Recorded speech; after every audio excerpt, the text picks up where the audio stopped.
안녕하세요 여러분, 오기북입니다. 오늘 또 아침부터 이렇게 독서를 하다가 지금 현재 시각은 오전 9시 30분입니다. 열심히 독서를 하다가 또 이렇게 여러분들 앞에 여러 권의 책을 이렇게 가지고 이야기를 나눠보려고 이렇게 왔습니다. 즐거운 책 이야기 시간이에요. 우기의 책 보따리 시간인데요. 오늘은 최근에 제가 읽은 책들 중에서 몇 권 뽑아 와가지고 한 구절씩 같이 읽어보고 이야기를 나눠보는 시간을 가져보려고 합니다. 먼저 책을 한 권씩 일단 제목부터 먼저 보여드리면요, 독서 쇼크라는 책, 멘탈이 무기다라는 책, 위대한 나의 발견 강점혁명이라는 책, 글을 쓰면 자신을 발견하게 됩니다라는 책, 이타주의자의 은밀한 뇌구조라는 책, 논어 한글 역주라는 책입니다.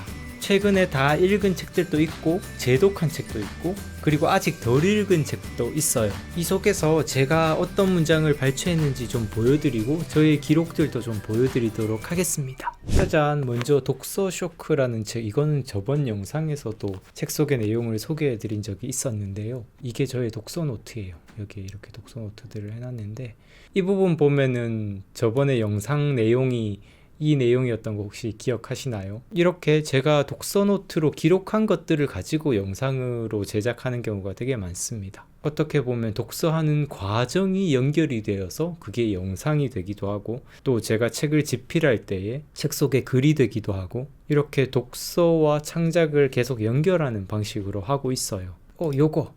요거 한번 읽어드리도록 할게요. 여기에 임계치에 대한 이야기가 나오는데요. 임계치, 보상 가속화 주기를 넘겨야 한다 라고 이 부분이 있는데 241페이지입니다. 문제는 임계치 앞에서 무릎을 꿇는 것이다.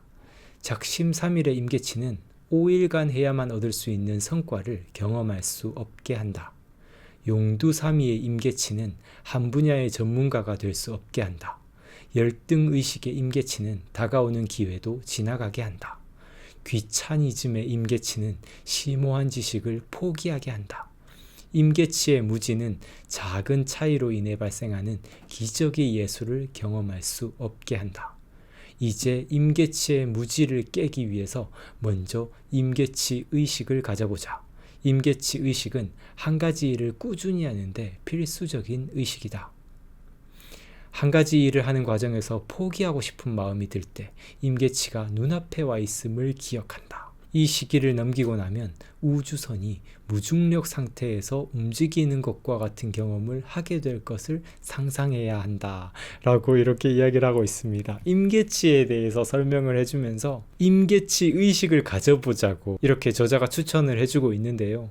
이 발췌문을 보고 저도 이렇게 저만의 기록을 남겼는데, 이 임계치라는 구절을 보니까 저는 비행기가 떠오르더라고요. 처음에 이렇게 떠오를 때는 정말 많은 에너지가 필요하잖아요. 자신의 그 무거운 무게를 저 하늘로 끌어올리기 위해서 엄청난 추진력이 필요합니다. 이 날아오를 때까지는 아주 빠른 속력 또한 필요하고, 그리고 그 속력을 어느 정도 계속 유지해서 저 하늘에 뜨기까지 최대한 밀어내는 게 중요해요. 중간에 포기하면 절대 안 된다는 거죠. 그게 일종의 임계치가 아닐까 생각을 해봤어요. 그리고 그 임계치가 넘어서면 하늘에 이제 오르게 되면 그 다음부터 이렇게 계속 떠 있는 건 에너지가 이제 이륙할 때만큼은 많이 들지는 않게 되겠죠. 우리는 이렇게 무언가를 노력하고 꾸준히 해나갈 때 분명 이 임계치를 넘기 전에는 뭔가 힘들고 뭔가 고통이 느껴지고 이걸 언제까지 해야 돼, 이런 생각들이 참 많이 들 거라고 생각이 들어요. 저도 예전부터 독서를 계속 하면서도, 그리고 계속 글쓰기 훈련을 하면서도 그런 고통스러운 순간들이 참 많았습니다. 근데 그럴 때마다 저는 이런 이미지를 생각했던 것 같아요. 나름의 임계치 의식인 거죠. 이거를 마스터리의 법칙이라는 책에서는 보상 가속화 주기라고 표현을 해요. 임계치를 넘어서서 어느 정도의 지식과 기술이 내 몸에 체화가 되게 되면 그 활동 자체에서 얻게 되는 어떤 성취감과 즐거움, 이런 감정들이 존재하기 때문에 그 감정 자체가 보상이 되면서 그 다음부터는 뭔가 해야만 해 라는 생각이 필요가 없이 스스로 좋아서 그 활동을 찾게 된다라고 이야기를 하더라고요. 제가 그동안 거의 한 5년 6년을 이렇게 독서를 해왔는데 어느 정도 임계치가 넘어서게 되니까 예전에는 독서해야지 라는 이런 생각들이 이제는 더 이상 없어지는 거예요. 그냥 제가 좋아서 자꾸 찾아서 하게 되는 활동이 되더라고요. 이 임계치의 원리를 저는 앞으로도 계속 이렇게 생각을 해보려고 합니다. 또 다른 책도 보도록 할까요? 멘탈이 무기다 라는 책은 진짜 최근에 제가 읽고 있었어요. 이 책의 지금 독서노트는 아까 독서쇼크만큼 많지는 않죠. 최근 며칠 동안 열심히 읽고 있는 책이고요. 215페이지에 여기에 이 부분도 되게 재밌었어요. 적성 찾기, 샘플링 기간을 가져라 라고 이렇게 제목을 붙여봤는데 215페이지에 이런 구절이 있었습니다. 데이터를 보면 그들은 하나의 주제를 선택하고 거기에만 매달리는 게 아니라 폭넓은 샘플링 기간, 즉 자신의 적성과 관심을 폭넓게 탐사하는 기간을 가지고서 자기 커리어를 시작했던 것으로 나타난다. 이 기간은 발견의 시간이다. 이 시간 동안 그들은 모든 종류의 새로운 활동을 검증하며 여기에서 저기로 수도 없이 오갔는데 때로는 특별한 이유도 없이 그렇게 했다 라고 이렇게 이야기를 해주고 있는데, 여기에서 말하는 그들은 어렸을 때부터 조기 전문화를 통해서 뭔가 한 가지 분야를 정말 매진해서 어떤 능력을 가진 그런 사람을 나타내는 게 아니라 성인이 된 다음에 나중에서야 한 분야의 배움을 시작을 하고 노력의 과정을 거친 다음에 탁월한 능력을 가지게 된 사람들을 나타내고 있거든요. 근데 그들이 그런 탁월한 능력을 보여줬던 이유가 나름의 이 샘플링 기간이 되게 길었다라고 이야기를 해요. 내가 무엇을 좋아하고 무엇을 잘할 수 있고 무엇을 편하게 여기는지 스스로 여러 가지 샘플링 과정을 거치면서 가장 적합한 활동, 직무적합도가 높은 활동을 찾았다라는 겁니다. 그리고 그 활동 자체가 스스로에게 주는 의미와 가치가 매우 높기 때문에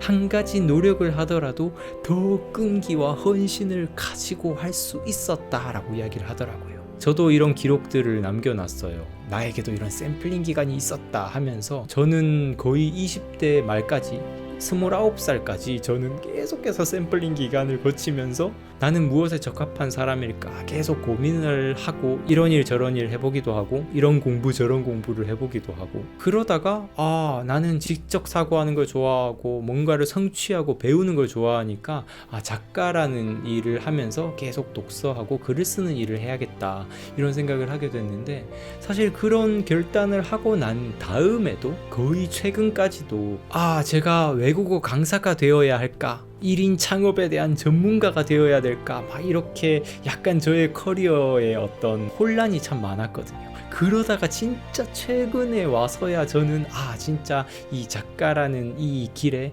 정말 모든 것을 쏟아 붓는 게 저에게 가장 잘 맞고 제가 정말 편하고 잘할 수 있는 그런 활동이 아닐까라고 이렇게 생각을 했는데, 그동안의 이런 지금 최근까지 거의 30대 중반까지 와서야 이렇게 저만의 샘플링 기간이 거의 완료가 된 것 같은데요. 근데 확실한 건 정말 제가 하고 싶은 일을 딱 알게 되니까 이 일에서만큼은 정말 그 무엇보다도 강력한 이 열정과 끈기와 이 뭔가 열심히 해야겠다는 이 열정이 막 샘솟더라고요. 그래서 꼭 이렇게 나누고 싶었던 이야기가 뭐냐면요, 지금 하고 있는 일을 무작정 그만두고 샘플링 기간을 가져야 된다 이런 말씀을 드리고 싶은 건 절대 아니고요. 현실적인 문제도 되게 중요하니까 지금 하고 있는 일을 이렇게 하면서도 하루에 10분이든 30분이든 나름의 시간을 계속 가지면서 독서도 하고 이것저것 시도도 하면서 나름의 샘플링 기간을 계속 꾸준히 가져가면서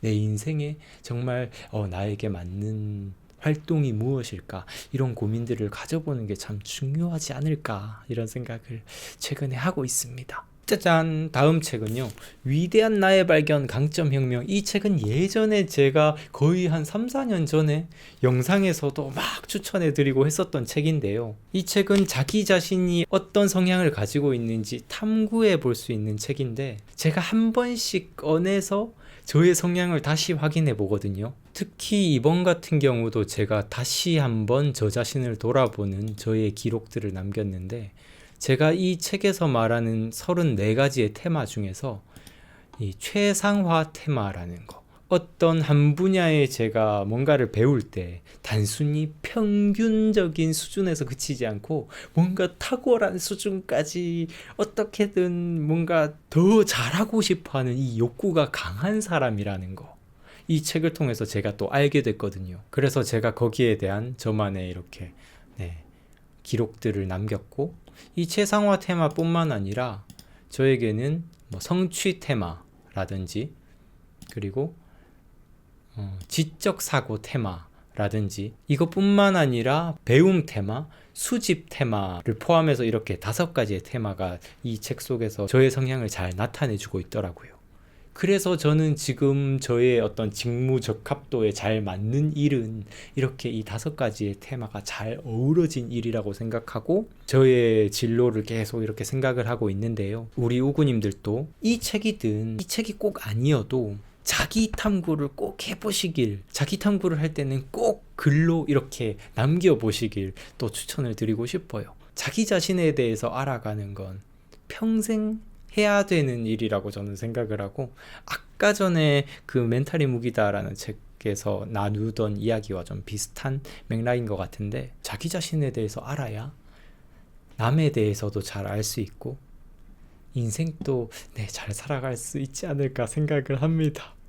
오늘 이 6권의 책에 대해서 좀 이야기를 나눠보려고 했는데, 앞에 3권만 이야기를 하는 데만 해도 지금 벌써 영상 길이가 너무 길어지는 것 같아서 오늘은 여기까지 하도록 하겠습니다. 앞으로 이 책보따리 영상도 자주 찍고, 제가 읽고 있는 책과 제가 책을 읽으면서 들었던 생각들 자주 나눠보는 시간을 가져보도록 할게요. 오늘 또 이렇게 함께 해주셔서 감사합니다. 그리고 오늘 나눴던 이런 독서 노트들은 매일 제가 잘 담아가지고 일주일에 5일 발송을 해드리고 있어요. 그래서 관심 있으신 분들은 위에 링크 한번 확인을 해주시고요. 오늘 또 영상 시청해주셔서 너무너무 감사합니다. 저는 또 다음 영상에서 인사드리도록 할게요. 감사합니다. 성장하는 방송, 성장에 관한 방송, 우기부기TV 손승욱이었습니다. 뿅!